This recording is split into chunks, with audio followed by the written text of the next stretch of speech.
നിങ്ങൾ ചോദിക്കുന്ന ചോദ്യങ്ങൾക്ക് എനിക്ക് മറുപടി പറയാൻ സാധിക്കില്ല. ഇത് തന്നെ നിങ്ങൾ ചോദിച്ചാൽ ഞാൻ എന്താ പറയേണ്ടത്? എനിക്ക് അതിനെക്കുറിച്ച് അറിയില്ല.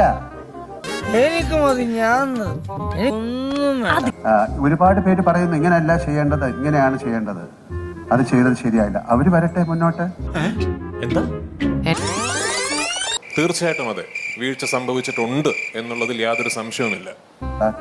മലയാള സിനിമയിൽ ആക്ടേഴ്സ് എന്ന് പറയുന്നത് 500 പേരുണ്ടെങ്കിൽ എല്ലാവരും വളരെ എന്താ പറയാ, വളരെ സെന്റിമെന്റലാണ്, പെട്ടെന്ന് എക്സൈറ്റഡ് ആയിരുന്ന ആൾക്കാരാണ്.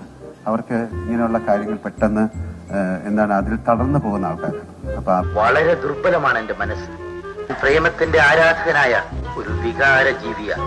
ഇത് വലിയ നാഷണൽ ന്യൂസായി ഇന്റർനാഷണൽ ന്യൂസായിട്ട് ഈ വ്യവസായം തകർന്നു പോകരുത്. പ്രതിയോഗികളെ മാനസികമായി തളർത്താനുള്ള നീക്കം. ചില കുറ്റങ്ങൾ ഉണ്ടായേക്കാം, അതൊരു അസോസിയേഷനായി ബന്ധപ്പെട്ട് കിടക്കുന്ന കാര്യമാണ്.